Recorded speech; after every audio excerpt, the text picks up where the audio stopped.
Maybe you are being evicted, or you are getting a divorce, a separation. You have to get out from a bad situation, or just like me, you're having a midlife crisis and it's the right time for you to buy a van. Give me a few minutes and I'm going to tell you in this video how to get started, the things that you can do and the things that you should not do. Bear with me. First of all, buy your van. Go on the marketplace. Go on Facebook. Find a van and pull, and I insist, pull a Carfax. You can't buy a van without having to spend money. I'm sorry to say that, but the first van that I almost purchased, I had already put a deposit, had 300,000 miles, and it was listed at 99,000 miles. So put a Carfax. I'm aware it's not free, but do you want to start building in a van that's going to break down on your first trip? No. So pull this Carfax, or 2 or 3. The more you buy, the cheapest it is. Second, stay away from all the YouTubers that are spending a ton of money on their van. I don't criticize their choices. That's their choices. But if you have an emergency, stay away from those channels. You don't have to do all that. My van has no insulation. I started from nothing. That's Apple. So stay away and watch people or YouTubers as the well-known Bob Wells, cheap RV. I don't need to talk about him. Like, this guy should be talking about me because I'm sending him more viewers when he has like millions of viewers already. But what I mean is that stay on those channels. Third, you can start and leave your situation right away. This van, before it had a subfloor, a floor, a sink, a bed, a little kitchen, had nothing. I made my first trip with an unfinished floor and an inflatable bed that I bought on Amazon. And it was the best trip ever. I slept on the floor, on my like little inflatable bed. Remember that before you had a van, maybe you camped in a tent. If you camped in a tent, why can't you do that in your van? 4, because you don't have to wait until the van is completely built. Don't let this van 2, 3, 6 months on your driveway. As I said before, go, hit the road. You'll do it one thing at a time. I have built my van from thrift stores, curb finds, so curb alerts, mini Facebook groups like Buy Nothing, or just drive around, find some free stuff at the curb.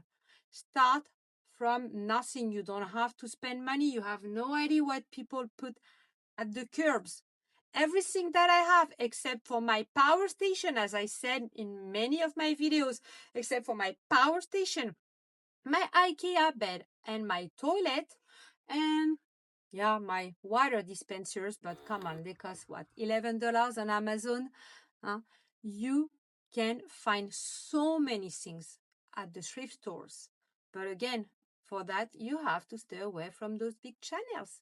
Because when you watch those big channels, you want the cozy cabin style. No, if you want that, just buy a cabin. You can buy a cabin for $20,000. I'm telling you, I'm doing real estate in North Carolina. Like, you can buy a cheap cabin in Kentucky, in Ohio. Like, so do you want to spend that much in a van when you need to escape, when you have an emergency situation? I don't think so. Next, you start building. You don't know how to build. It's okay. Ask for some help. You don't have to do everything on your own. There will be many people that are willing to help. People think that it's fun. And usually even my neighbor, who is 18 now, came and helped me for free for a few stuff. because van conversion is fun.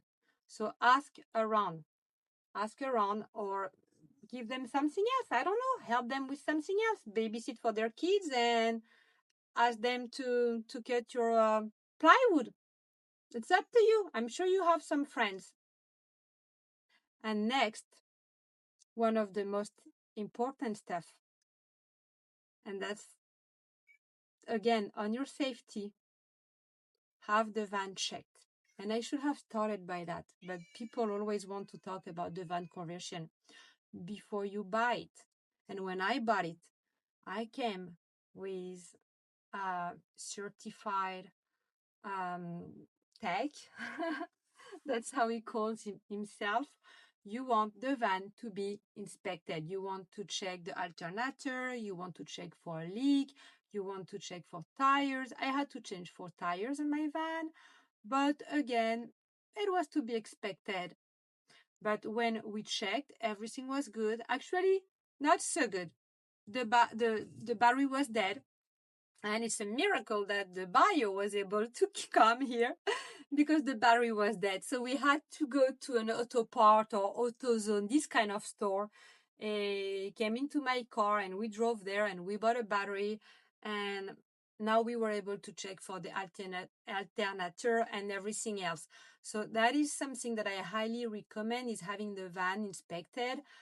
It's depending on where you live, $160, $180, $100, but come with someone who can inspect your van. Don't expect any result like that. Start from scratch again, and don't compare your bare van to those fancy creators, van lifers online. If you look at those videos, you're going to be like, oh my gosh, and they have this beautiful toilet, and look at the power station and the solar. I don't even have a solar system on my van. So start with nothing. I have no gray water.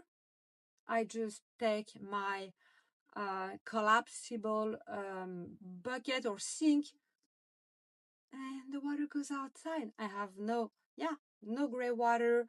I'm just using my 5 gallons water, and my sink is just my old hamster cage where I put a bottle. So I have 2 5 gallons bottle, one up front near my seat and one in the back. So it's very convenient when we are here with my son.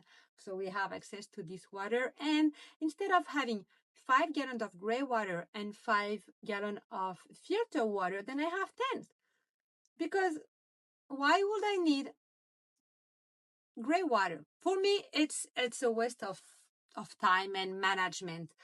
The propane, the gas, the propane, you may want to use propane or butane if you have a gas stone. Sorry, I'm looking at at mine behind.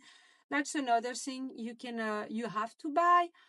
Again, at Walmart, it's $2 or $3. So you can really get started with almost nothing.